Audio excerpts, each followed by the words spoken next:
কেউ দাবায় রাখতে চাইলে অবশ্যই যারা দাবায় রাখতে চাবে তাদের বিরুদ্ধে বাংলাদেশ রুখে দাঁড়াবে, এটাই খুব স্বাভাবিক। যে ইউনিস সরকার বসে আছে সে তো বাংলাদেশের টাকা লুট করে পালিয়েছিল, সেই ব্যবসার নামে হাসিনার কাছ থেকে টাকা নিয়ে লুট করে পালিয়েছিল। বাংলাদেশকে ধ্বংস করার জন্য ইউনিস সরকার এসেছে, এটাকে আমরা ধিক্কার জানাই। ভাবে আগামী দিনে মনে হয় বাংলাদেশ বলে আর কিছু থাকবে না। আর বাংলাদেশের নিজের আভ্যন্তরীণ সিচুয়েশন এমন গিয়ে দাঁড়িয়েছে, ভারতবর্ষ বিদেশি করে কিছু হবে না। বাংলাদেশের সামগ্রিক পরিস্থিতি নিয়ে ইতিমধ্যে এখনও পর্যন্ত উদ্বিগ্নকর পরিস্থিতি মেটেনি। বাংলাদেশ নিয়ে আজও আমরা চর্চা করব, তার কারণ আজ যে বিষয় নিয়ে আলোচনা হবে তা আবারও সনাতনী হিন্দুদের ওপর, সংখ্যালঘুদের ওপর কন্টিনিউয়াস অত্যাচার এবং নিপীড়ন, এমনটাই শোনা যাচ্ছে তথ্য মারফত, এবং তার সঙ্গে সঙ্গে সূত্রতেও অনেক কিছুই উঠে আসছে। কতটা সত্যি, কতটাই বা মিথ্যে, কতটাই বা এক্সট্রা বলা হচ্ছে, কতটাই বা সত্যি সত্যি ঘটনা ঘটছে, সে সব নিয়ে অ্যানালিসিস করব। আজ আমাদের সঙ্গে অনেকেই যুক্ত হয়েছেন, কিন্তু তার আগে আপনাদের সামনে একটি ছবি রাখবো। নমস্কার, আমি অঞ্জন, আপনারা দেখছেন ট্রাইব টিভি বাংলা। এখন ঠিক ঘড়ি কাটায় সন্ধ্যে 7টা, আর ঠিক এই সময়তে আপনাদের সামনে এমন কিছু তথ্য কিংবা ছবি রাখবার চেষ্টা করব যেখানে সত্যি আগে থেকেই আপনাদের ডিসক্লেমার দিয়ে রাখবো, তিক্ত হতে পারে কিন্তু সত্য ঘটনা। আগে ছবিটা দেখি।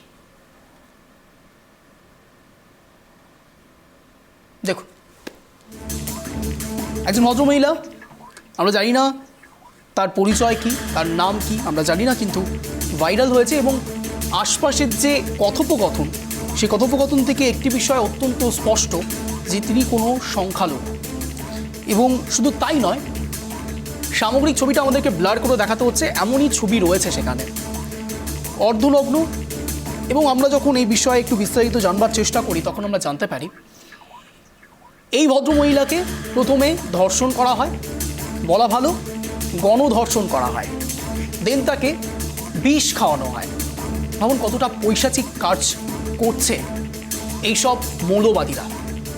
আমি যতবার এই বিষয় নিয়ে প্যানেল ডিসকাশন করেছি, আমি একবারও কোনো ধর্মের আঙ্গিকে এইসব ব্যক্তিকে আনি, তার কারণ আমি বিশ্বাস করি যারা অ্যান্টি সোশ্যাল, যারা দুষ্কৃতিপরায়ণ কাজ করেন কিংবা যারা সমাজের জন্য থ্রেট তৈরি করবার চেষ্টা করেন, তাদের কোনো ধর্ম হয় না, তাদের কোনো রং হয় না, তাদের কোনো জাতি হয় না, তাদের ধর্ম, জাতি, রং, বর্ণ সব একটাই, তারা অ্যান্টি সোশ্যাল। এবং সে অ্যান্টি সোশ্যাল হতে পারে, তাদেরকে খুব সহজ ভাষায় হয়তো মৌলবাদী আখ্যা দেওয়া যেতে পারে। যে ছবিটা আপনারা দেখতে পাচ্ছেন রোমহর্ষক ছবি। প্রথমেই তো ক্ষমাপ্রার্থী যে আমরা এই ছবিটি আপনাদের সামনে স্পষ্ট দেখাতে পারছি না, তার কারণ এই ছবিটা অত্যন্ত বিচলিত করতে পারে আপনাদের, তাই ব্লার করেই দেখাতে হচ্ছে। আমাদের ছবিটা যখন আমাদের প্রকাশ্যের সামনে আসে, বিশেষ করুন গা শিউরে উঠেছিল। এরকম আরও ধারাবাহিক অনেক ছবি রয়েছে বাংলাদেশে, একের পর এক ট্রাইব টিভি বাংলা ব্রেক করে গিয়েছে, কিন্তু অনেকেই অনেক কথা বলছেন বাংলাদেশের বুকে। অনেকেই বলছেন ভারতীয় সংবাদ মাধ্যম নাকি মিথ্যে প্রচার করছে। কতটা মিথ্যে, কতটা সত্যি জানবার চেষ্টা করব। তাই গেস্ট ডিসকাশনে আসবার আগে গেস্টের সঙ্গে পরিচয় করব। রয়েছেন আমাদের সঙ্গে মাননীয়া রুবি মণ্ডল, বিজেপি সমর্থক। আমাদের সঙ্গে জুড়ে গিয়েছেন মাননীয় গৌরাঙ্গ চৌহান, আমাদের স্টুডিওতেই রয়েছেন তৃণমূল সমর্থক। আজ স্পেশাল গেস্ট রয়েছে আমাদের সঙ্গে মাননীয় আব্দুল বারী, অ্যাডভোকেট এবং বিএনপি সমর্থক। আপনাদের তিনজনকেই স্বাগত ট্রাইব টিভি বাংলায় এই ডিবেট শোতে। আমি প্রথমেই একটু আব্দুল বাবুর কাছে যাওয়ার চেষ্টা করব। আব্দুল বাবু, প্রথম প্রশ্ন আপনার কাছে, আমি আশা রাখবো এই প্রশ্নের সঠিক উত্তর আপনার থেকে পাবো। আপনি সেকুলার?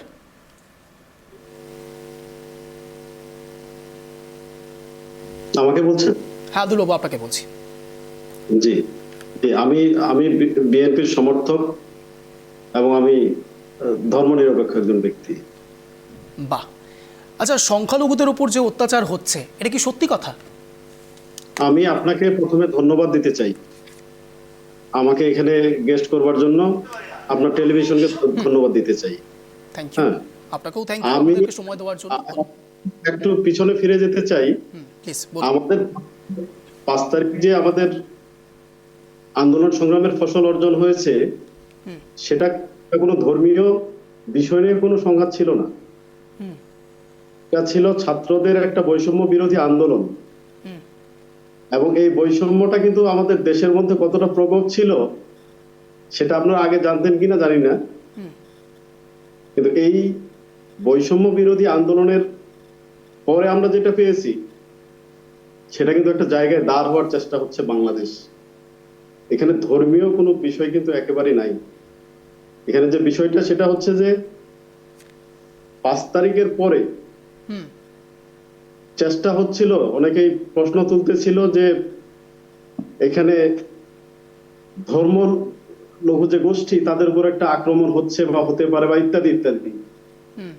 আপনি কিন্তু নিজেও সনাতনী অনেক ফ্যামিলিতে রাত জেগে জেগে পাহারা দিয়েছি, এবং যে জায়গাগুলোতে তারা আশঙ্কা করছিল যে হামলা হবে, এই ধরনের হামলার শিকার কিন্তু আমাদের সামনে বা আমাদের চোখে পড়ার মতো কেউ হয়নি। আচ্ছা,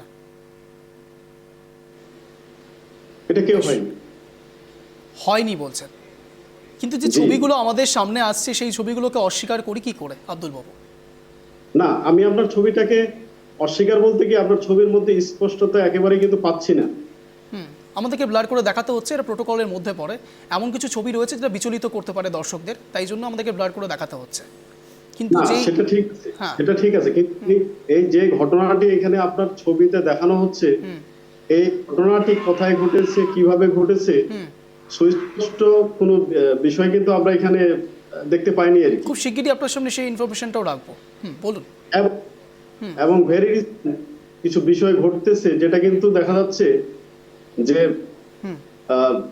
কিছুটা কিছু কিছু জায়গায় হ্যাঁ একটা কথাকে সত্য বলে চালিয়ে দেওয়ার একটা অপপ্রচেষ্টাও কিন্তু চলছে, একটা অপপ্রচেষ্টা চলছে। বিশেষ করুন আব্দুল বাবু, আমরা এখনো পর্যন্ত যতগুলো শো করেছি, আমি জানি না আপনার কাছে যদি কোনোভাবে সেই ভিডিও পৌঁছে যায় তাহলে আপনি দেখতে পাবেন অন্তত ট্রাইব টিভি বাংলা এমন কোনো তথ্য দেখায়নি যে তথ্য তারা বুঝতে পেরেছে সেখানের মধ্যে সত্যতা নেই। একের পর এক ছবি আমরা দেখিয়ে গিয়েছি, তার মধ্যে যদি 1%ও সত্যতা থেকে থাকে, বিশ্বাস করুন আপনার কাছে পৌঁছলে পরে আপনি যেভাবে আপনাকে আমি বুঝতে পারছি অন এয়ারে, আপনিও বিচলিত হবেন। ছবিগুলো ঘটছে, বাংলাদেশের বুকেই হচ্ছে। না, আমি এখানে আপনাকে একটা কথা বলতে চাই, সেটা হচ্ছে আমার জায়গা থেকে আমি বলতেছি, আমার জায়গা থেকে আমার যেটা বলার, বলুন। ইনশিওর করব অলওয়েজ, আমি ইনশিওর করব অলওয়েজ যে আমার অবস্থান থেকে, আমার জায়গা থেকে, আমার সোসাইটি থেকে আমার সামনে একটি সংখ্যালঘু পরিবারের একটি সদস্যর ন্যূনতম কোন রকম সমস্যা বা ক্ষতি হবে না, হওয়ার কোনো সুযোগ নেই। আব্দুল বাবু, আপনার সামনে হচ্ছে না মানে এমনটা নয় যে বাকি জায়গায় হচ্ছে না। নো, আমরা ওই জায়গাটাকে সেভলি দেখতেছি, এবং এটা আমাদের একটা স্লোগান। এর উপর আমরা অনেক সেমিনার করেছি, আপনাদের অনেক মানুষের সাথে ইতিমধ্যে আমাদের মিটিং হয়েছে, আমরা সব জায়গাগুলোতে ইনশিওর করেছি। মাঝখানে যে আপনার আমি যদি আমার পঞ্চগড়ের উদাহরণ দিয়ে বলি, হ্যাঁ, আমার আলুয়াখোয়া রাস মেলা, আমি এই উদাহরণ দিয়ে বলি, সেখানে কিন্তু পঞ্চগড়ের ডিসি সাহেব সহ, এসপি সাহেব সহ আমরা সেই মেলা উদ্বোধন করেছি, এবং সেখানে আমাদের ফ্যামিলিদের সাথে আমাদের সরাসরি কথা হয়েছে, এবং ওই মেলার জন্য আপনাদের যতটুকু হেল্প করা দরকার আমাদের কিন্তু পঞ্চগড়ের প্রশাসন থেকে, জেলা প্রশাসক অর্থনৈতিক সহযোগিতা সহ আইনি যতটা সহযোগিতা সেখানে কিন্তু দিয়েছে, এবং লোকালিও সেটা দেওয়া হয়েছে। বেশ, বুঝতে পেরেছি। আপনি বলছেন না যে এই ছবির সত্যতা বা ইনফরমেশন আপনি ঠিকভাবে পাচ্ছেন না। এই ঘটনা নড়াইলের ঘটনা, আমি যদি খুব ভুল না বলে থাকি, বাংলাদেশের নড়াইলের ঘটনা এটা। যদি আপনার মনে হয় যে আমরা ভুল বলছি, ক্লেম করতে পারেন, অবশ্যই করতে পারেন, কিন্তু আমাদের পাওয়া তথ্য অনুসারে এটা নড়াইলের ঘটনা। শুধু তাই নয় আব্দুল বাবু, আপনাকে আরও একটা বিষয় আপনার থেকে জানার চেষ্টা করব। আমি বাকিদের থেকে সময় চেয়ে একটু আব্দুল বাবুর সঙ্গে বেশি কথা বলার চেষ্টা করছি আজকে। আপনাদের এত ভারত বিদ্বেষ কেন আব্দুল বাবু? এতটা ভারত বিদ্বেষ কেন? একের পর এক আপনারা এমন সব তথ্য, এমন সব কথা বলছেন, ভারতকে ভুলে গেলেন আপনারা, 71 ভুলে গিয়েছেন আব্দুল বাবু আপনারা। আমরা 71 অবশ্যই ভুলে যাইনি, আমরা ভারত বিদ্বেষীও না। আচ্ছা, যদি ভারত বিদ্বেষী হতাম তাহলে আপনি 5 তারিখের আগের ঘটনা দেখেন। আপনি 5 তারিখ ছাড়ুন, এখনকার কথা বলুন না প্লিজ আব্দুল বাবু। পেট্রাপোলের অবস্থা দেখেন, 5 তারিখের আগে দেখুন, অন্যান্য বন্দরদের অবস্থা দেখুন। আমরা যদি ভারত বিদ্বেষী হতাম তাহলে তো ভারতে আমাদের চিকিৎসার জন্য যাওয়ার প্রয়োজন ছিল না।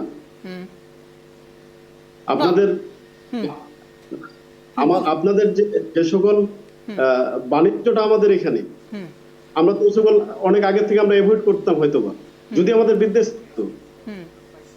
আমার বিদ্বেষ আছে, আমি মরে গেলেও আপনার কাছে যাব না। আমার বিদ্বেষ নেই বিধায় তো আমি আপনার কাছে গিয়েছি, আপনার কাছে হেল্প নিয়েছি, আপনার কাছে হেল্প চেয়েছি। অর্থাৎ আপনি বলছেন যে আপনাদের কোনো বিদ্বেষ নেই, তাই তো? কোনো বিদ্বেষ থাকবে। একটা ছবি তাহলে দেখাই, একটা ছবি তাহলে দেখাই। আমি পিসিআরকে বলবো একটি ছবি দেখাতে। বিএনপি সমর্থক, বিএনপি সমর্থক কি বলছে একবার দেখুন। আপনিও বিএনপি সমর্থক, একজন সমর্থক কি বলছে একবার দেখুন। দেখুন, ভারত তো দূরের কথা, আমেরিকা আমাদের সাথে টিকবে না ইনশাআল্লাহ। আমরা বলতেছি 4 দিনের মধ্যে আমরা কলকাতা দখল করে নেব। আমরা দখল করে নেব। আসাম দখল করে নেব। সামরিক বাহিনী, ছাত্র জনতা, আমরা একত্রে আছি। আমরা রাবার 5000 সদস্য, এই 5000 সদস্যের মধ্যে অর্ধেকই নবীন, 2500 আমরা যুদ্ধের মাঠে যেতে পারি। আর এর সাথে যদি 30 লাখ ছাত্র জনতা যোগ হয়, তাহলে ভারত তো দূরের কথা, আমেরিকা আমাদের সাথে টিকবে না ইনশাআল্লাহ। আমি মেজর শরীফ, আমি বলে দিচ্ছি ভারতকে যে ট্রেনিং আমরা নিয়েছি, যে যুদ্ধ আমরা করেছি, আমরা শুধু 2 লক্ষ সৈনিক না, আমাদের সাথে 18 কোটি জনগণ আছে। আমাদের ট্রেনিং, আমাদের দক্ষতা ভারতের চেয়ে অনেক বেশি। আমরা যদি একবার সাহস করে আমার দেশকে যুদ্ধ করবে, আমরা বলে দিচ্ছি 4 দিনের মধ্যে আমরা কলকাতা দখল করে নেব। আমরা দখল করে নেব, আসাম দখল করে নেব। আব্দুল বাবু ছবিটা দেখলেন তো? আমি যদি খুব ভুল না হই, এনারা বিএনপি সমর্থক তো? না, উনি বিএনপি সমর্থক এটা আমি কিভাবে বুঝবো? আচ্ছা, আপনি এনাদের চেনেন না, তাই তো? না, কিন্তু তারা এই কথাগুলো বলছে, কি বলবেন? দেখুন, আমাদের আপনি 5 তারিখের কথা বাদ দিতে বলতেছেন, পরবর্তী যে ইস্যুগুলো সেগুলো 5 তারিখের দিক থেকে কিন্তু আসতেছে। হ্যাঁ, অবশ্যই এসছে, ঠিক। কিন্তু তার রেশ এতটাই এসে গেল যার জন্য ভারতের প্রতি এরকম বিদ্বেষমূলক মন্তব্য।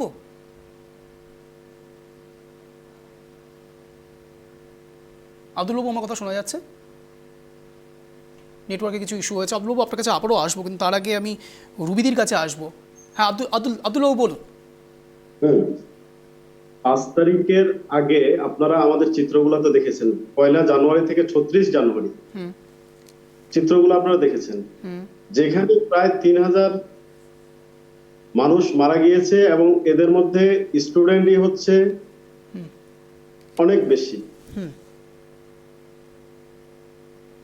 এই ব্যাপারে আমাদের প্রতিবেশী রাষ্ট্র হিসাবে আপনাদের মিডিয়াগুলোতে কি ভূমিকাটা ছিল, বা কতটুকু ভূমিকা পালন হয়েছে, বা আমাদের জন্য আপনাদের কতটুকু সমবেদনা ছিল? কি বলছেন আব্দুল বাবু? I am condemned. আমি বারবার বলছি এই বিষয়টি যেটা আপনি বললেন যে আমরা কি ভূমিকা পালন করেছি। বিশ্বাস করুন, টানা কভারেজ করে গিয়েছি বাংলাদেশ সম্বন্ধে, ট্রাইব টিভি বাংলা কভারেজ করে গিয়েছে। যে আন্দোলন হয়েছে সেই আন্দোলনের হিসেবে যদি সত্যিই কোনো অবমাননা হয়ে গিয়ে থাকে, বাংলাদেশের বুকে যদি এতটুকু আঁচ এসে থাকে, আমরা প্রোটেস্ট করেছি। প্রতিবেশী রাষ্ট্র হিসেবে আমরা প্রোটেস্ট করেছি, ভারত প্রোটেস্ট করেছে।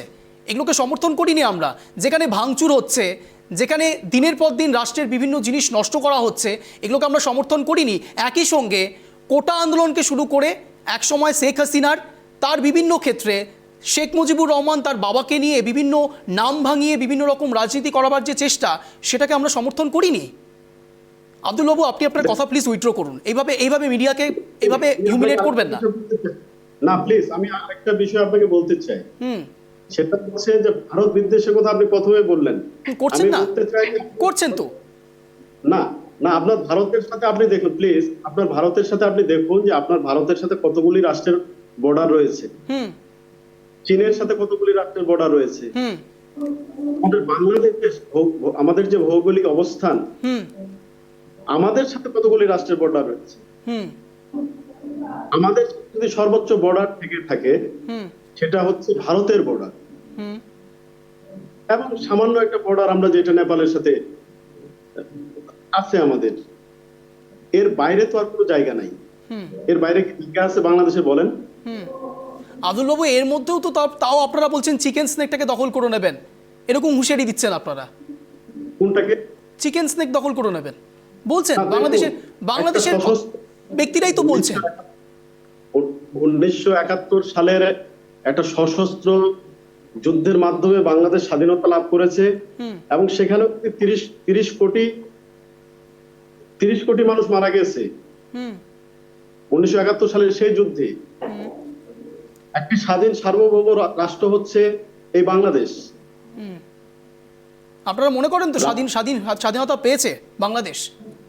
হ্যাঁ, কিন্তু 24 সালে এসে দাঁড়িয়ে অনেকেই তো বলছে তারা স্বাধীন নয়। স্বাধীন তো এখন আপনার রাষ্ট্রীয় আমার রাষ্ট্রের অভ্যন্তরীণ বিষয়গুলা, এই বিষয়গুলোকে আমি আমার পরাধীনতা বলতেই পারি। আমি একটা স্বাধীন রাষ্ট্রের স্বাধীন নাগরিক হিসাবে আমি যদি আমার স্বাধীন মত প্রকাশ না করতে পারি, তখন আমি আমার স্বাধীনতাটাকে, আমার যে রক্ত দিয়ে স্বাধীনতা অর্জন, সেই স্বাধীনতাটাকে আমি কিভাবে দেখবো? আপনি বলুন দাদা। ঠিক আব্দুল বাবু, একদম ঠিক বলেছেন। স্বাধীনতা মানে 270 জন জঙ্গি তারা জেল থেকে পালিয়ে যায়। স্বাধীনতা মানে স্বেচ্ছাচারিতা চালানো, রাষ্ট্রের বিভিন্ন জিনিস ধ্বংস করা, নষ্ট করা। স্বাধীনতা মানে যে কোনো রাষ্ট্রের সম্পর্কে যা খুশি তাই বলে যাওয়া।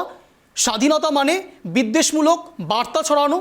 স্বাধীনতা মানে ভারত যদি কোনো রকম কোনো বিষয়ে সত্যিই পোট্রে করবার চেষ্টা করেন, তাহলে ভারতের এগেনস্টে আরও দুটো পাল্টা বাজে কথা বলা।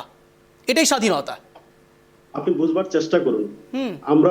আমরা বলেছি যে আপনার সাথে যখন আমার বিদ্বেষ থাকবে, তখন আমি আপনার কাছে যাব না। আপনার সাথে বিদ্বেষ নাই, আপনি আমার নিকটতম প্রতিবেশী রাষ্ট্র। একদম ঠিক। আপনার যে কারণে আমি আপনার রাষ্ট্রের চিকিৎসার জন্য যাই, যে কারণে আপনার রাষ্ট্র থেকে আমি আপনার নিয়ে আসা গাড়িটাতে চড়ে বেড়াই। আব্দুল বাবু, আপনার প্রতি আমার সম্মান বাড়ছে, আপনার প্রতি অবভিয়াসলি আপনার সম্মান বাড়ছে আমাদের, কিন্তু আপনার মতো করে যদি বাকিরা ভাবতেন, তাহলে হয়তো এই বিদ্বেষমূলক বার্তালাপগুলো হতো না, উত্তপ্ত বাক্য বিনিময়গুলোও হতো না। আমি আপনার কাছে আবারও আসবো আব্দুল বাবু, কিন্তু তার আগে একটু বিজেপি সমর্থকের কাছে আসবার চেষ্টা করব। রুবিদি শুনতে পাচ্ছেন তো? বিএনপি সমর্থক আমাদের সঙ্গে চলেছেন। বিএনপি সমর্থক তিনি বলছেন ভারতকে তারা একেবারেই বিদ্বেষমূলক অবস্থায় রাখে না, ভারতের প্রতি তাদের কোনো বিদ্বেষ নেই। দেখুন, ভারতের প্রতি তাদের বিদ্বেষ আছে কিনা উনি একরকম কথা বলছে, বিএনপির আলাদা যত সব নেতা আছে তারা আর এক রকম কার্যকলাপ করছে। আচ্ছা, আপনি বলছেন ভারতের প্রতি আপনাদের বিদ্বেষ নেই, আপনি বলুন তো আপনি কি এটার বিরুদ্ধে রুখে দাঁড়িয়েছেন যখন ভারতের পতাকাকে পা দিয়ে মোচড়ানো হচ্ছিল? আপনাদের ছাত্ররা ইউনিভার্সিটির সামনে ভারতের পতাকাটা রেখে যখন মুচড়ে যাচ্ছে, আপনারা এটার বিরোধিতা করেছিলেন। ভারতবর্ষ থেকে সমস্ত সুযোগ সুবিধা আপনারা নেন, অথচ ভারতবর্ষকে এভাবে আপনারা অপমান করেন। আমরা ভারতবর্ষকে মা রূপে দেখি। আমাদের ভারতবর্ষের পতাকাকে যখন অপমান করছিলেন, আমাদের মনে হচ্ছিল আমাদের প্রত্যেকটি মাকে আপনারা অপমান করছেন। আমাদের সেদিন চোখ থেকে জল বেরিয়ে যাচ্ছিল এবং আমাদের রক্ত গরম হয়ে উঠছিল। আপনারা কেন এই ধরনের কাজবাজ করছেন? আপনি যেভাবে মুখে কথা বলছেন, কিন্তু আপনাদের সেরকম তো সিচুয়েশন নেই। আপনারা যেভাবে আপনাদের একের পর এক আপনারা নিজেরাই নিজেদেরকে লুট করছেন, আপনারা নিজেরাই নিজেদেরকে অপমান করছেন, আবার এক এক সময় ভারতকে তো মানে অযৌক্তিক কথাবার্তা বলছেন, কন্টিনিউয়াসলি অযৌক্তিক কথাবার্তা বলছেন। কখনো ভারতবর্ষের সমস্ত পণ্য আপনারা মানে বয়কট করবেন, এরকমও স্লোগান আপনাদের মধ্যে দিয়ে শোনা গেছে। এরকমও স্লোগান শোনা গেছে, ভারত যাদের মামার বাড়ি, বাংলা ছাড়ো তাড়াতাড়ি, এরকমও স্লোগান শোনা গেছে। তো ভারত বিদ্বেষী স্লোগান আপনাদের প্রথম থেকেই শোনা গেছে, সেটা কি আপনি শুনতে পারেননি? এটা আমার প্রশ্ন আপনাকে।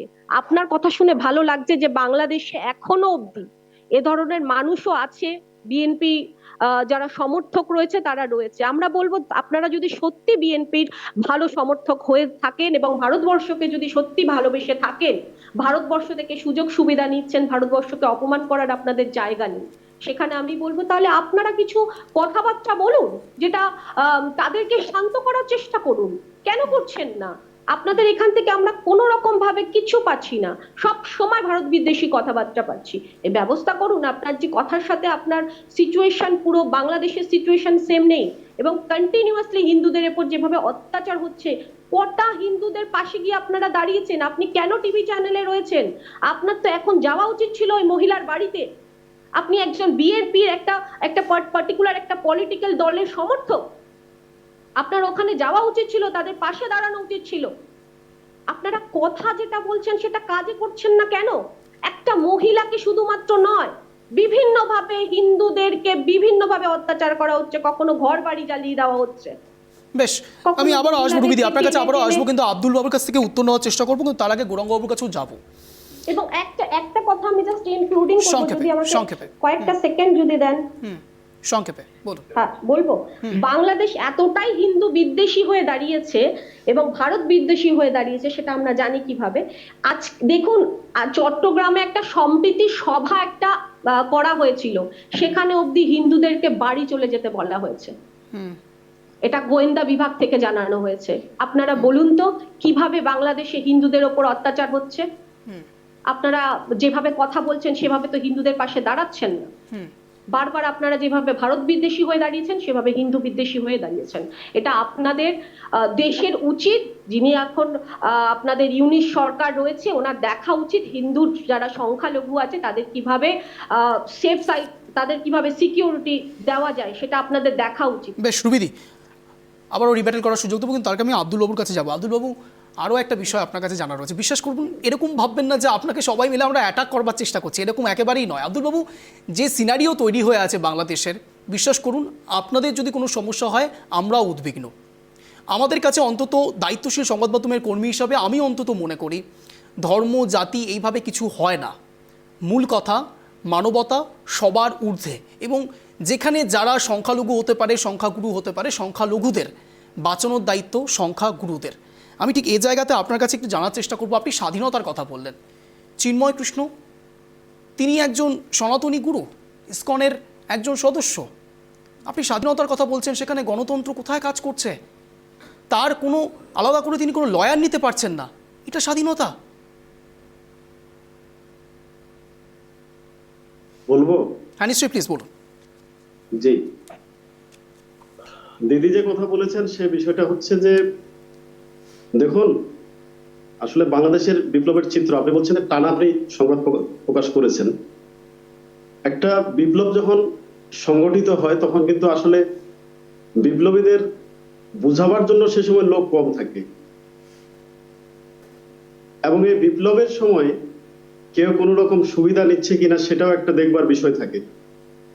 একই সাথে একটি রাষ্ট্রের কিন্তু অনেক সময় আইন শৃঙ্খলা পরিস্থিতিরও যথেষ্ট অবনতি ঘটবার সম্ভাবনা থেকে থাকে। সে জায়গাটিতে যথেষ্ট ধৈর্যের সাথে আমরা কিন্তু মোকাবেলা করবার চেষ্টা করেছি সবাই মিলে। আপনারা বলতেছেন যে আপনাদের পতাকাকে আমরা অবমাননা করি, করেছেন তো, এটাতে আপনাদের কষ্ট হয়, করেছেন তো। ঠিক একইভাবে আমাদের পতাকাটা যখন অবমাননা হয় তখন কিন্তু আমাদেরও কষ্ট হয়। কে অবমাননা করেছে? আপনাদের পতাকা ভারতে আপনারা দেখেছেন? তা আপনাদের পতাকা দেখেছেন ভারতের কোথাও কেউ? যদি আপনি দেখাতে পারেন আমি এই মুহূর্তে আপনাদের কাছে সরি চাইবো। না না, আমি বলছি যে আপনারা যেটা বলছেন একটা বিপ্লবের সময়কার কথা দিদি নিয়ে আসলেন, আপনি বিপ্লবটা বাদ দিয়ে বলুন না। কোন বিপ্লবের কথা বলছেন আব্দুল বাবু?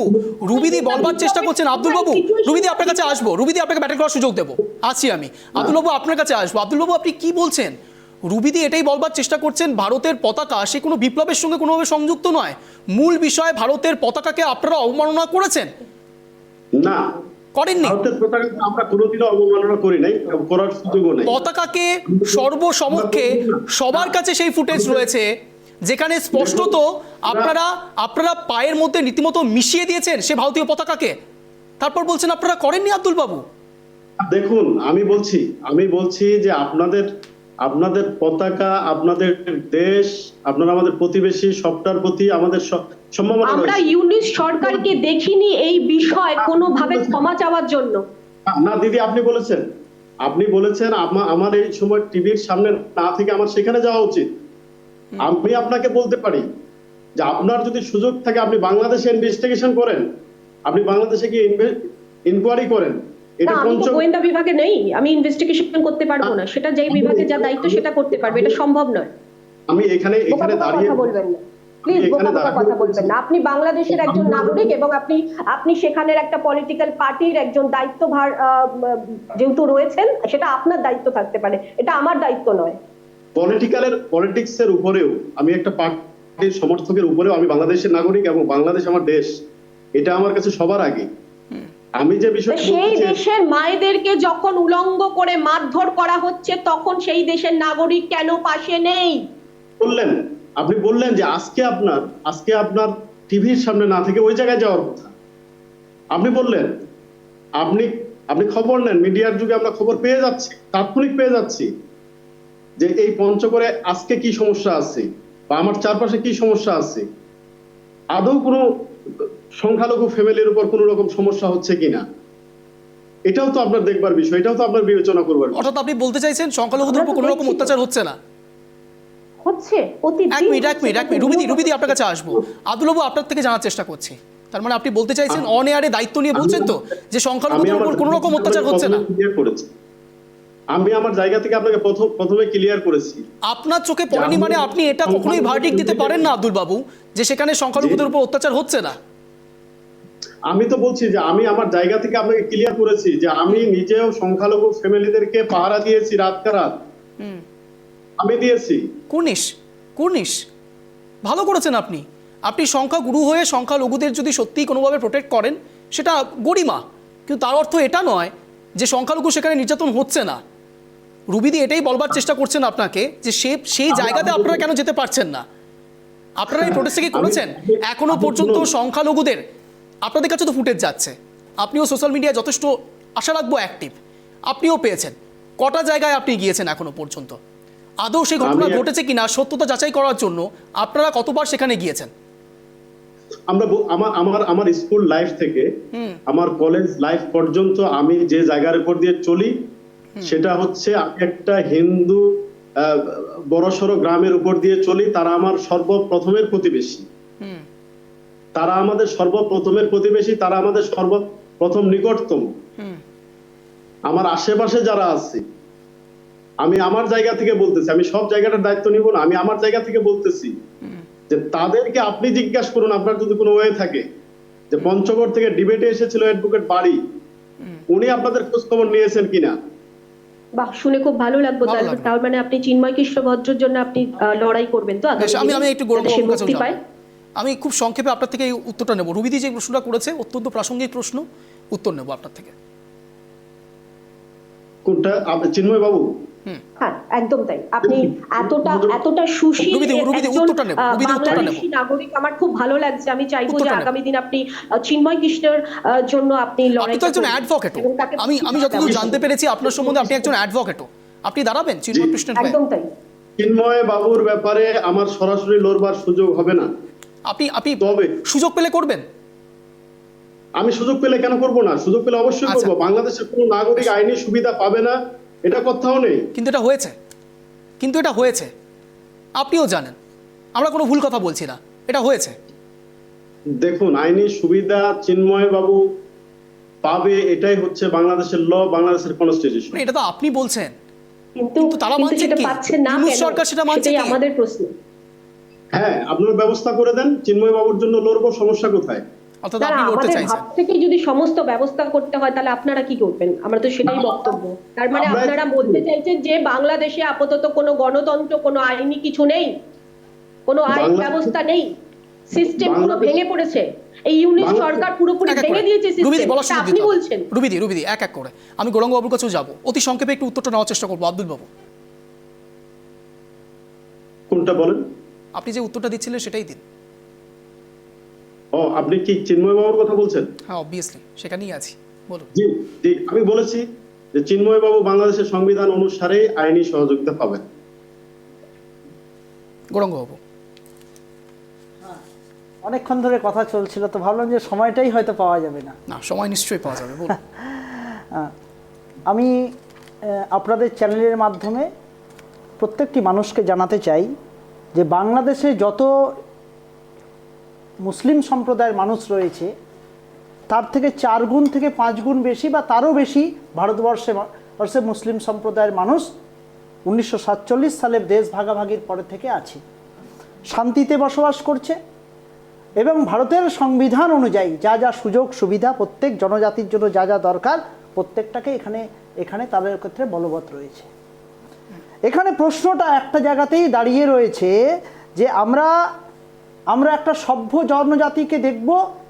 আজকে 71-এ তারা স্বাধীনতা হলো ভারতের মাধ্যমে, ভারতের প্রচুর জওয়ান শহীদদের সহযোগিতার মাধ্যমে। আজকে যারা পিছন দিক থেকে ক্ষমতা দখল করে ইউনিসকে বসিয়ে রেখেছে এবং অল্প বয়সী ছেলেরা এরা দেখতে পাচ্ছি মুখ্য উপদেষ্টা বা তারা কোন রিসার্চ করছে আমার জানা নেই, মানে কোন অভিজ্ঞতা সম্পন্ন ব্যক্তিরা, অল্প বয়সী ছেলেরা, তারা পিছন দিক থেকে ইলেকশন চায় না এবং সংবিধান সংস্কার করতে চায়। সংবিধান সংস্কার আজকে 55-60 বছরেও তাদের সংবিধান সংস্কারের প্রয়োজনীয়তা বোধ করছে এরা, এবং কারা বোধ করছে? যারা পিছন দিক থেকে ধর্মের বিষ সংবিধানের মধ্যে রাষ্ট্রের মধ্যে ঢুকিয়ে দিতে চায়।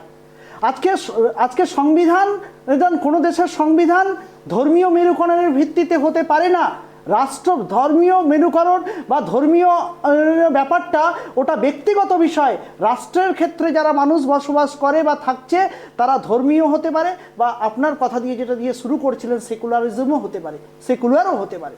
প্রত্যেক মানুষকে সমান চোখে দেখা, তাদের খাদ্য, বস্ত্র, বাসস্থান, উন্নয়ন, প্রগতি, উন্নতি করাটাই আমাদের মূল লক্ষ্য সংবিধানের। কিন্তু আজকে যারা সংবিধান সংস্কারের নামে বকলমে 1 বছর পরে ইলেকশনের কথা বলছে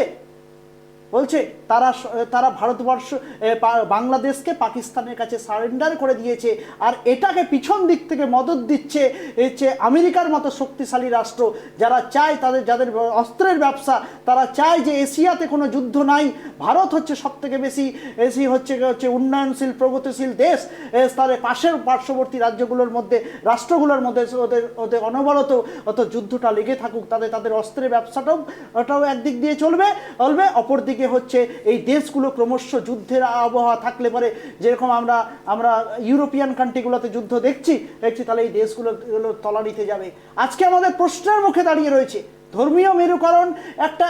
একটা মানুষের ক্ষেত্রে যে মহিলাকে নগ্ন করা হচ্ছে, এটা বাংলাদেশের চিত্র নয়, এ নজরুলের বাংলাদেশ নয়, যেখানে তিনি বলেছিলেন গাহি সাম্যের গান, যেখানে আসিয়া মিশেছে হিন্দু, মুসলিম, খ্রিস্টান, জৈন সবাই মিশে গেছে, গাহি সাম্যের গান। আজকে নজরুলকে আবার জন্ম নিতে লাগবে এখানটায়। আমার মনে হয় লজ্জার এটা বাংলাদেশ, যেটা গোটা বিশ্ব দেখছে, যেটাতে অল্প বয়সী ছেলেরা 5 তারিখে আন্দোলনের নাম করে পিছন দিক থেকে ক্ষমতা দখল করেছিল, তাদের ক্ষেত্রে লজ্জার বিষয়। আমরা এর প্রতিবাদ করছি। আজকে ভারতবর্ষ হচ্ছে সমস্ত দেশ, জাতি, রাষ্ট্র প্রত্যেকের ক্ষেত্রে সাম্যের কথা বলে আসছে, শান্তির কথাবার্তা দিয়ে আসছে, আজকে থেকে নয়, যুগ থেকে বলে আসছে। সেই ভারতবর্ষকে আজকে কালিমা লিপ্ত করতে, আজকে যত গালিগালাজ, যত যুদ্ধের কথা, যুদ্ধের উস্কানি বাংলাদেশ দিচ্ছে, বাংলাদেশ তো 5 মিনিটে উড়ে যাবে, আমাদের সৈন্যদের কাছে। কিন্তু ইন্ডিয়া কখনো তার প্রত্যুত্তর দিচ্ছে না। এটাই সাম্যের বাংলাদেশ, এটাই শান্তির বাংলাদেশ, এটাই আমাদের মুনি ঋষিদেরা, আচার্যদের, এটা আমাদের ইন্ডিয়া মুনি ঋষিদের শান্তির ইন্ডিয়া। সেই ভারতবর্ষকে তারা আজকে অপমানিত করছে। আজকে বাংলাদেশের কি অবস্থা? আজকে উন্নতির দিকে ছিল বাংলাদেশ। আব্দুল বাবু যেটা বলছেন, আব্দুল বাবু কিন্তু গাহি সাম্যের গানের মধ্যেই বিশ্বাস করে, আমি যতদূর বুঝতে পেরেছি এতক্ষণ কিন্তু আমার প্রশ্নটা আব্দুল বাবুর কাছে শুধুমাত্র আমার একটা প্রশ্ন রয়েছে। আব্দুল বাবু, আপনি বললেন আপনি সেকুলার, ভালো লাগলো শুনে। আমার প্রশ্ন হচ্ছে, আপনি বিএনপি সমর্থক হতে পারেন, শেখ মুজিবুর রহমানকে মানেন তো? শেখ মুজিবুর রহমানকে আপনার সমর্থন রয়েছে? আওয়ামী লীগ ছাড়ুন, বিএনপি ছাড়ুন, মানেন? দেখুন ডিবেট করতে এসে যখন আপনি 5 মিনিটে বাংলাদেশকে উড়াই দেওয়ার কথা বলবেন, তখন কিন্তু এটা আরেকটা সম্প্রীতির কথা নয়। আপনি আমার বাংলাদেশকে কেন 5 মিনিটে উড়িয়ে দিবেন? কখনো সেরকম বলা হয়নি। আপনারাই তো বলছেন আমাদের কলকাতা দখল করে নেবেন, কলকাতা দখল করার ক্ষমতা রয়েছে আপনাদের। পারবেন? বুকে হাত দিয়ে বলুন গৌরঙ্গবাবু প্লিজ। আব্দুল বাবু বলুন বুকে হাত দিয়ে বলুন গৌরঙ্গবাবু প্লিজ। আব্দুল বাবু বলুন। ইন্ডিয়া হাতে ছুরি করে বসে নেই প্লিজ বাংলাদেশের কাছে, এটা মনে রাখবেন। আব্দুল বাবুকে এগুলো বলে লাভ নেই, কারণ আব্দুল বাবু এগুলো গাহি সাম্যের গানে বিশ্বাস করেন। বলুন প্লিজ। আপনি বিদ্রোহী কবি নজরুলের কথা বলেছেন। নজরুল কি আপনারা অপমান করছেন? আপনি বিদ্রোহী কবি নজরুলের কথা বলেছেন। নজরুল আমাদের শ্রদ্ধার জায়গা, সম্মানের জায়গা। রবীন্দ্রনাথ ঠাকুর আমাদের সম্মানের জায়গা। শেখ মুজিবুর রহমান, রবীন্দ্রনাথ ঠাকুরের মূর্তিটা যখন ভাঙা হলো তখন আমরা প্রতিবাদ করেছিলেন আপনারা? আপনি যখন বলেছেন যে আপনার শেখ মুজিবও আমাদের সম্মানের জায়গা, স্বাধীনতা দিল না, এর উপর আপনারা সম্মানের জায়গা টয়লেট করেছেন। আমি ওনার প্রশ্নের জবাব দেই, আপনার প্রশ্ন থাকলে আমাকে করিয়েন। হ্যাঁ প্লিজ বলুন। হ্যাঁ, এই জায়গাগুলো আমাদের শ্রদ্ধার এবং সম্মানের জায়গা। আপনার যখন শ্রদ্ধার জায়গায় কেউ আহত করে, কেউ আঘাত করে, তখন যেমন আপনার লাগে, ঠিক আমারও কিন্তু একইভাবে লাগে। আমরা সম্প্রীতি, আমার দেশেও আমি সম্প্রীতি রাখতে চাই, আমি আমার প্রতিবেশী রাষ্ট্রের সাথেও আমার সম্প্রীতি ধরে রাখতে চাই। আপনারা পাকিস্তানের সাথে পূর্ব পাকিস্তান হয়ে বলার থাকতে সুযোগ চান, আপনারা বাংলাদেশ স্বাধীন রাষ্ট্র চাননি। বরঙ্গবাবু, আপনারা আব্দুল্লাহ থেকে চান নাই, না, বরঙ্গবাবু প্লিজ, বরঙ্গবাবু প্লিজ, প্লিজ প্লিজ, আব্দুল্লাহ থেকে একটু জানতে হবে, আব্দুল্লাহ থেকে একটু জানার চেষ্টা করুন প্লিজ। বরঙ্গবাবু প্লিজ, বরঙ্গবাবু প্লিজ, আব্দুল্লাহ বলুন। 1948 সালের মার্চ মাস, খালেদা 1948 সালের মার্চ মাস পাকিস্তানের তৎকালীন গভর্নর জেনারেল মোহাম্মদ আলী জিন্নাহ, যিনি ঢাকা রেসকোর্স ময়দানে ঘোষণা দিয়েছিলেন, Urdu and only Urdu shall be the state language of Pakistan, সেদিনও কিন্তু এই বাঙালি ছাত্ররা কিন্তু ক্ষোভে আক্রোশে কিন্তু ফেটে পড়েছিলেন। আপনারা ছিলেন না, প্লিজ প্লিজ বলার সুযোগ দিন। রুবিদি, গৌরঙ্গবাবু প্লিজ বলার সুযোগ দিন প্লিজ, এক এক করে বলার সুযোগ পাবেন। আব্দুল্লাহবাবু আগে বলুন। আপনি ডিস্টার্ব না না, আমি সবাইকে বলার সুযোগ দেবো। আব্দুল্লাহবাবু বলুন। গৌরঙ্গবাবু প্লিজ প্লিজ কোঅপারেট করুন, উনি অনলাইনে রয়েছেন। আব্দুল্লাহবাবু বলুন। বাংলাদেশ একমাত্র রাষ্ট্র যেটা ভাষার জন্য যুদ্ধ করেছে এবং এই ভাষা নিয়ে এসেছে, এবং সেটা আমাদের অত্যন্ত একটা স্পর্শকাতর জায়গা ছিল। আপনারা করেছিলেন। মূল কথা হচ্ছে, দেখুন আব্দুল্লাহবাবু, আপনাকে আমি বলার সুযোগ দিচ্ছি, ব্যাটেল করারও সুযোগ দিচ্ছি। রুবিদি আপনার কাছে আসবো। আব্দুল্লাহবাবু আপনার কাছে আসছি। আব্দুল্লাহবাবু, আপনি বলছেন ভাষা নিয়ে তাদের যে আন্দোলন ছিল অত্যন্ত স্পর্শকাতর ছিল, মানছি। ভারতের সাহায্য ছিল তো, শুধু তাই নয়, সেই সময়তে শেখ মুজিবুর রহমান তিনি যে বক্তব্য রেখেছিলেন, রক্ত দিয়ে তিনি যে লড়াইটা শুরু করেছেন শেষ দেখে ছাড়বেন, দেখেছিলেন তো। সেই শেখ মুজিবুর রহমানের দেশে আজ আওয়ামী লীগের সমর্থক গলার মালা পড়ছেন, তাও আবার সেটা জুতোর। না না, সেই মুক্তিযোদ্ধা। আমি আমার জায়গাটাতে যেতে পারিনি, আমি বলতেছি 48 থেকে 52, 52 থেকে 71, 52 থেকে 71, 71-এও তো রক্ত দিয়ে এসেছি আমরা, 71-এও তো রক্ত দিয়ে এসেছি। পরবর্তী যে আমাদের আন্দোলন, বিগত 17 বছর যে বাংলাদেশের যে অবস্থা, বাংলাদেশের যে নির্বাচন, বাংলাদেশের যে ভোটাধিকার, এই বিষয়টা বিশ্ব দরবারের কাছে কতটুকু প্রাধান্য পেয়েছে। আমাদের একটা জেনারেশন 4 কোটি ভোট, ভোট দিতে পারে নাই। তখন কি গণতন্ত্রটা বাংলাদেশে সঠিকভাবে প্রয়োগ হচ্ছিল?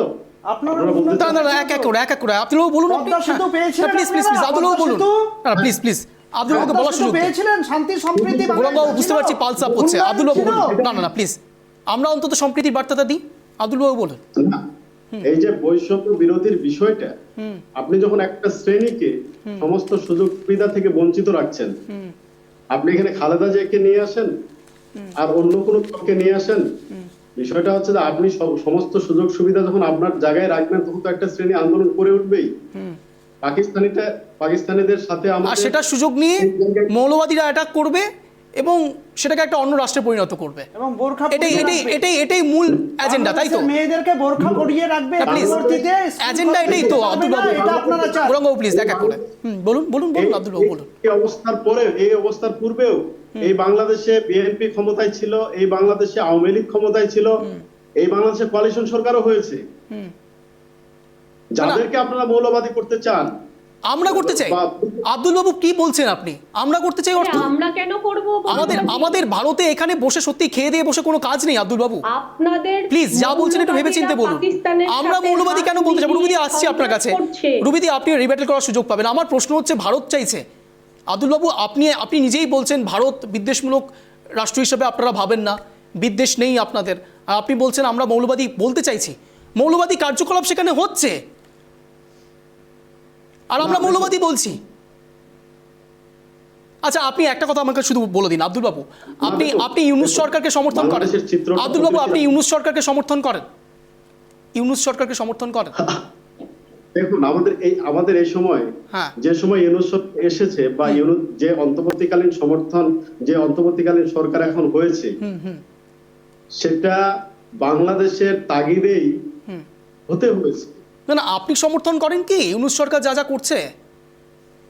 না না, ইউনূস সরকার আপাতত যা করেছে আমাদের দেশ পরিচালনার জন্য ওনারা ট্রাই করে যাচ্ছেন। তো আমি শুধু আপনার কাছে একটা সহজ প্রশ্ন জিজ্ঞেস করেছি, আব্দুল বাবু আপনি সমর্থন করেন হ্যাঁ অথবা না, এত ঘুরিয়ে পেঁচিয়ে নয়। না না না, সমর্থন করেন? আমি আরেকটা দলের সমর্থক সরাসরি। হ্যাঁ, সে জায়গা থেকে আমি বলতেছি যে হ্যাঁ। একটা নির্বাচন না হওয়া পর্যন্ত কাউকে না কাউকে দেশ তো চালাতে হবে। আমি আবারও আপনাকে একই প্রশ্নে আছি, আপনি ইউনূস সরকারকে সমর্থন করেন হ্যাঁ অর না? ইউনূস সরকার আমাদের বাংলাদেশের সরকার আপাতত, তার মানে আপনি সমর্থন এবং করেন? বাংলাদেশের সরকার। আপনি সমর্থন করেন? হ্যাঁ, ইউনূস সরকার আপাতত বাংলাদেশের মানুষের সরকার। আপনি সমর্থন করেন বিএনপি সমর্থক হিসেবে? বাংলাদেশ না, পুরা বাংলাদেশের নাগরিকদের একটা আস্থার জায়গা আপাতত সেটা। কারণটা হচ্ছে যে সেই জায়গাটা না থাকলে এই রাষ্ট্রটা আপনি সেই মানুষের মধ্যে তো পড়ছেন, বাংলাদেশের সেই নাগরিকদের মধ্যে তো আপনিও পড়ছেন, অর্থাৎ আপনি সমর্থন করেন। আপনি সেটা বলে দিন যে আপনি সমর্থন করেন হ্যাঁ অথবা নাতে। হ্যাঁ, না আমার তো সমর্থন তো আছেই, আমার তো ব্যাস সমর্থন হয়ে গেছে, আছেই। বুঝে গেছি। এবার একটা বিএনপি সমর্থক আপনাদের সামনে বক্তব্য রাখছে, একটু শুনে নিন। বিএনপি সমর্থক বলছেন, আবার বলবেন না যে বিএনপি সমর্থক ইনি নন, আমরা যতদূর জানি তিনি বিএনপি সমর্থক। দেখুন হ্যাঁ, দেখুন, বক্তব্যটা দেখুন। এটি বক্তব্য শোনাই, আগে আব্দুল বাবু একটু বক্তব্যটা শোনাই। অবাক লাগে যে ভদ্র মহিলার প্রতি আমাদের একটা শ্রদ্ধা ছিল, একজন অসাম্প্রদায়িক সেকুলার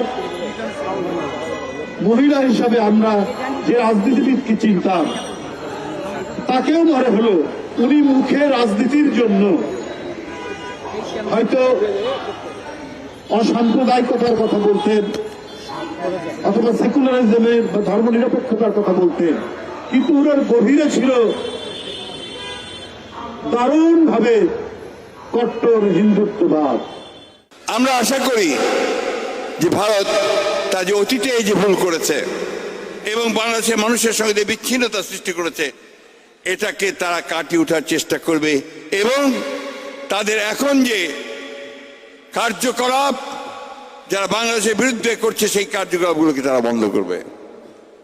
আমাদের খুব কষ্ট হয় যখন আমরা দেখি অহেতুক মিথ্যা অপবাদ দিয়ে মিথ্যা কথা বলে বাংলাদেশের মানুষকে আবার বিপদে ফেলার চেষ্টা করা হচ্ছে। আগরতলার ডেপুটি হাই কমিশনার অফিস আক্রান্ত হয়েছে, কলকাতায় high commissioner deputy high commissioner অফিসে আপনার আক্রান্ত হয়েছে, এবং মিছিল নিয়ে আপনাদের সিলেট দিয়ে ঢোকার চেষ্টা করেছে, বেনাপোল দিয়ে ঢোকার চেষ্টা করেছে। এটা কোন ধরনের বন্ধুত্ব? আসলে কি অ্যাডভোকেট বাবু, আপনি নিশ্চয়ই এটা বলবেন না যে এনারাও বিএনপি সমর্থক না। আমি একদম স্পেসিফিক্যালি বলি, যুগ্ম মহাসচিব বিএনপি এবং ফখরুল ইসলাম আলমগীর, তারা প্রত্যেকেই বিএনপির তাবড় তাবড় নেতা। আমি বলছি না, প্লিজ এই দেখুন আব্দুল বাবু, শোনার ধৈর্য রাখতে হবে, আপনাকে বলার সুযোগ দেব, দিচ্ছি তো, পাচ্ছেন তো 1 ঘন্টায়। নিশ্চয়ই আপনাদের মিডিয়াতে নিশ্চয়ই বুঝতে পারছেন যে এই মিডিয়াটা একটু ডিফারেন্ট, ট্রাইব টিভি বাংলা, বুঝতে পারছেন, আপনাকে বলার সুযোগ দেওয়া হচ্ছে। আমার প্রশ্ন হচ্ছে, ভারত ভুল করছে, ভারত 71-এ ভুল করেছিল আপনাদের হেল্প করে, ভারত ভুল করছে, এখনো পর্যন্ত সম্প্রীতির বার্তা দিচ্ছে, ভারত ভুল করছে, এখনো পর্যন্ত সংখ্যাগুরুদের প্রত্যেককে আপনাদের রিকোয়েস্ট করছে সংখ্যালঘুদেরকে ভালো রাখুন, শান্তির বার্তা দিন। ভারত ভুল করছে, আপনি এটাকে সমর্থন করেন? ভারত আমাদেরকে বার্তা দিচ্ছে সংখ্যালঘুদের ভালো রাখুন, সবাইকে ভালো রাখুন, নিজেরাও ভালো থাকুন, সবাইকে ভালো রাখুন। আমরা আপনাদের এই কথাটার সাথে দৃঢ়ভাবে একমত যে এই কথাটা বলার পূর্বে আমরা আমাদের দায়িত্বে যার যার ডিউটি কিন্তু আমরা পালন করেছি সংখ্যালঘুদের জন্য, এবং সেটা আব্দুল বাবু প্লিজ আপনি শুধু এতটুকু বলে দিন না, যিনি কথাটা বললেন, এই যুগ্ম কবির রিজভী এবং ফখরুল ইসলাম আলমগীর যিনি বললেন এই কথাগুলো, সম্মানীয় ব্যক্তিত্ব তারা, তাদের কথাকে আপনি সমর্থন করেন? সমর্থন করেন আব্দুল বাবু? আব্দুল বাবু, আমার কথা শোনা যাচ্ছে?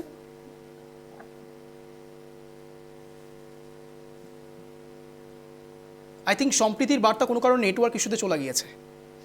আমি রুবিদির কাছে আসবো। রুবিদি বলুন। আব্দুল বাবু চলে এসেছে। রুবিদি একটু টাইম নিচ্ছি। আব্দুল বাবু, আমার কথা শোনা যাচ্ছে? আব্দুল বাবু, আমার প্রশ্ন একটা জায়গাতেই ছিল। যুগ্ম মহাসচিব কবির রিজভী এবং ফখরুল ইসলাম আলমগীর, এনাদের কথা আপনি সমর্থন করেন?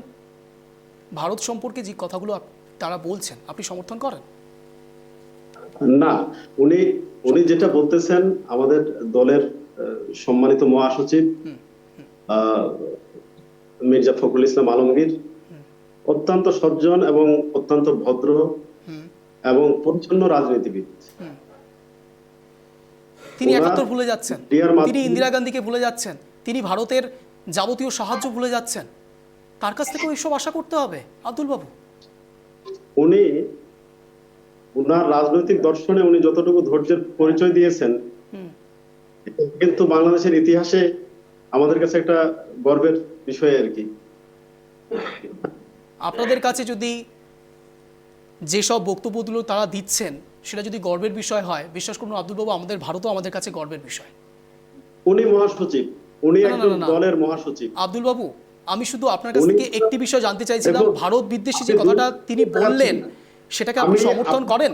হ্যাঁ অথবা নাতে উত্তর দিন না আব্দুল বাবু, এত ঘুরিয়ে পেঁচিয়ে কেন বলছেন? আমি আপনার দু একটা ফুটেজ আমি এখানে দেখতে পাচ্ছি, হ্যাঁ, কিন্তু হাজারো ফুটেজ রয়েছে হ্যাঁ, যেখানে এই মহাসচিবকে একজন পুলিশ অফিসার কোনো এক সময় তার পার্টি অফিসে পর্যন্ত ঢুকতে দেয়নি, তার পার্টি অফিসে পর্যন্ত ঢুকতে দেয়নি। আপনার কাছে আছে সেই ফুটেজ? আমাদের কাছে যে ফুটেজ আছে আমরা দেখাচ্ছি। আব্দুল বাবু, আপনার কাছে ফুটেজ থাকলে আপনি দেখান না। দেখুন, আমি ওই ফুটেজের দিকে আমি এখন যাব না। তাহলে ভার্বাল কথাটা আমরা কেন বিশ্বাস করব?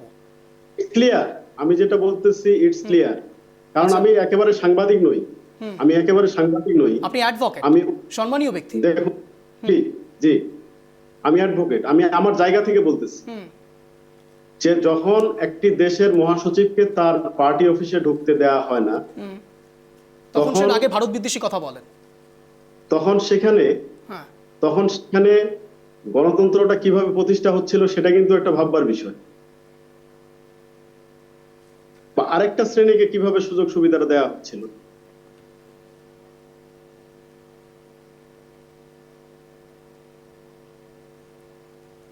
কোনো কারণে নেটওয়ার্ক ইস্যু হচ্ছে, যাই হোক, আমরা একেবারে অন্তিম লগ্নে রয়েছি। আব্দুল বাবু, I am so sorry, but আমি এখনো পর্যন্ত উত্তর পেলাম না।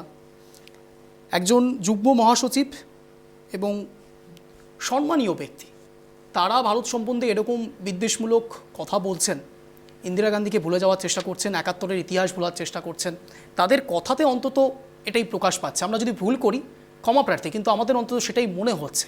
আর ঠিক সেই জায়গা থেকে আব্দুল বাবু, আপনিও একজন বিএনপি সমর্থক, আপনি এটা ডাট নিয়ে বলতে পারছেন না যে না এটা ভুল বলেছে। আপনার প্রতি আমার সম্মানটা বেড়েছিল, কিন্তু অন্তিম লগ্নে এসে আমার মনে হলো না, আপনি ইমেজ তৈরি করছেন আব্দুল বাবু।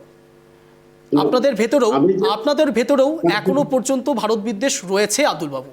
না হলে আপনি অন্তত বলতে পারতেন, আপনার প্রতি আমার এক্সপেকটেশনটা তৈরি হয়েছিল যে আপনি বলতে পারতেন যে যা বলেছে যুগ্ম মহাসচিব সেটা ভুল বলেছে, সেটা বলা উচিত হয়নি। আমার প্রতি expectation, this is another question. আপনি আমাকে সম্মান করবেন, আমি আপনাকে সম্মান করব। যখন আপনি আমাকে অসম্মান করবেন, আমার কাছ থেকেও সম্মানের জায়গাটা কিন্তু সেভাবে আর ফিরে আসবে না। খুব স্বাভাবিক বিষয়, আমরা সেটা করিও নি, অন্তত আমরা করিনি সেটা। আমি আমার জায়গা থেকে আপনাকে বলি যে আমি যে বিষয়টা বলতে চাচ্ছি, আমি তো শুরু থেকে আপনাকে বলেছি যে আজকের যিনি বিএনপির কথা বলছেন, ওনারা এদের শাসন করেছেন, তো ওনারা এদের শাসন করেছেন, তখন ভারত ছিল। আজকে যে অবস্থানে ভারত আছে, সেদিন সে অবস্থানেই ভারত ছিল। নির্দিষ্ট একটা সময় পার করে একটা কেয়ারটেকার গভর্নমেন্টের মাধ্যমে আবারও বুঝতে পেরেছি আব্দুল বাবু, আমি আর সময় দিতে পারছি না, একেবারে অন্তিম লগ্নে রয়েছি। আমি দুজনের কাছেই যাবো, রুবিদি এবং গৌরাঙ্গবাবুর কাছে 1 মিনিট করে স্ট্যান্ড পয়েন্ট রাখার সুযোগ দেবো। রুবিদি, আপনার 1 মিনিট সময় শুরু হচ্ছে এখন, আনইন্টারাপ্টেড, বলুন। দেখুন, ইউনূস সরকার বর্তমানে জোর-জরজের কাঠের পুতুল হয়ে দাঁড়িয়েছে।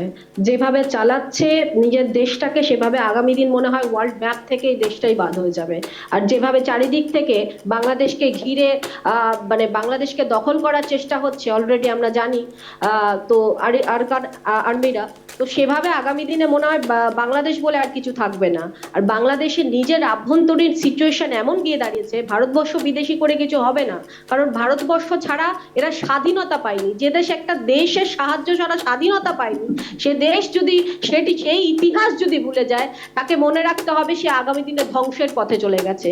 সুতরাং নিজের দেশকে যদি ভালোবাসেন, পাশের যিনি আপনাদের স্বাধীনতা দিয়েছে, যে দেশ আপনাদেরকে জন্ম দিয়েছে, সেই দেশকে আগে সম্মান করুন এবং ভারতের পতাকাকে মাথায় নিয়ে একবার অবশ্যই প্রণাম করবেন যারা অপমান করেছে তাদেরকে দিয়ে, যাতে এই কাজটা যাতে নেক্সট টাইম না করে। এটা আমার একদম বলার উচিত। এবং আমার মনে হয় ভারত মাতার জয় হোক এবং আগামী দিনে বাংলাদেশে যারা মৌলবাদীরা আছে তাদেরকে সময় দিতে পারছি না। আমি গৌরবাবুর কাছে যাবো। গৌরবাবু, আপনার 1 মিনিট সময় শুরু হচ্ছে এখন, আনইন্টারাপ্টেড, বলুন। দেখুন, বাংলাদেশে যে সরকার অন্তর্বর্তীকালীন সরকার জোর করে দখল করে মানুষের গণতান্ত্রিক রায় না নিয়ে বাংলাদেশকে ধ্বংসের জন্য বসে রয়েছে, তারা বকলমে হচ্ছে পাকিস্তানের বি টিম, পাকিস্তান থেকে পাঠানো। এবং 1971 সালের আগে বাংলাদেশের স্বাধীনতা সংগ্রামে তাদের কোনো অবদান ছিল না। তারা চাইছিল যে এটা পূর্ব পাকিস্তানই থাকুক। আর ভারত বিদ্বেষী মনোভাব তৈরি করার চেষ্টা করছে, ধর্মে ধর্মে হানাহানি করার চেষ্টা করছে এবং সাধারণ মানুষকে নির্যাতন নিপীড়ন করছে। এর পিছনে যুদ্ধের অভিসন্ধি রয়েছে।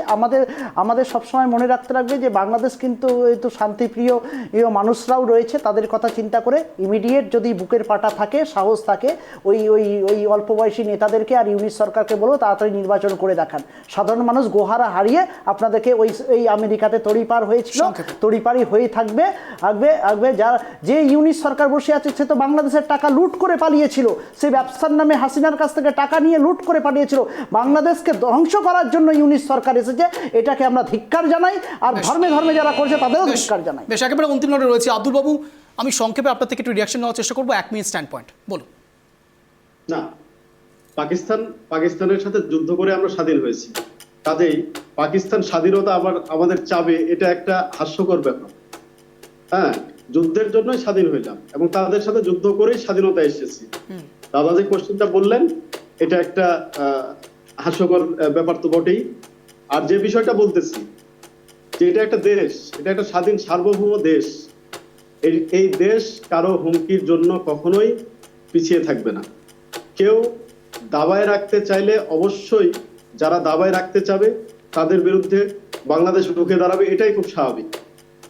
যেহেতু একটা বিপ্লবের মধ্য দিয়ে, একটা আন্দোলনের মধ্য দিয়ে একটা সরকার পতন হয়েছে, সেই হিসাবে সেখানে একটা অন্তর্বর্তীকালীন সরকারের আবশ্যক। সেটা যদি পৃথিবীর অন্য কোনো রাষ্ট্র হয় সেখানে সেটা প্রয়োজন ছিল হাল ধরবার জন্য এই অন্তর্বর্তীকালীন সরকার আপাতত দেশে থাকবে এবং মোটামুটি যেটা সংস্কার করার চেষ্টা করবে। আব্দুল, আমি আর সময় দিতে পারছি না। সরি, আপনাদের তিনজনকে অশেষ ধন্যবাদ। যে কথা বলে আজকের স্পেশাল শো শেষ করবো। আব্দুল বাবু, আপনি বলছেন গৌরঙ্গবাবুর কথা আপনার হাসি পাচ্ছে। বিশ্বাস করুন, আমাদেরও হাসি পেয়েছিল যেদিন শুনেছিলাম কলকাতা 4 দিনে দখল হয়ে যাবে। ভারত আমেরিকার সঙ্গেও লড়াই করতে পারে, ভারত আমেরিকা দুজনের সঙ্গেই লড়াই করতে পারে বাংলাদেশ। আমাদেরও হাসি পেয়েছিল এবং আমরা বিশ্বাস রাখি আপনি অত্যন্ত বুদ্ধিজীবী মানুষ এবং আপনার মতো এরকম অনেক বুদ্ধিজীবী মানুষকে আপনি এরকম সার্কুলেট করবেন যে ভারতের প্রতি যে অবমাননা বা বিদ্বেষমূলক বার্তা দেওয়া হচ্ছে সেটা অবিলম্বে বন্ধ হবে। আর যদি বন্ধ না হয় তাহলে বিশ্বাস করুন, আমরা যেমন সম্প্রীতির বার্তা দিতে জানি তেমন আমরা রূঢ় ভাষাও বলতে জানি। কথা বলেই আজকের স্পেশাল শো শেষ করবো। এরকমই টান শো দেখার জন্য প্রতিদিন সন্ধ্যে 7টায় নজর রাখুন ট্রাইক টিভি বাংলার পর্দায়। নমস্কার।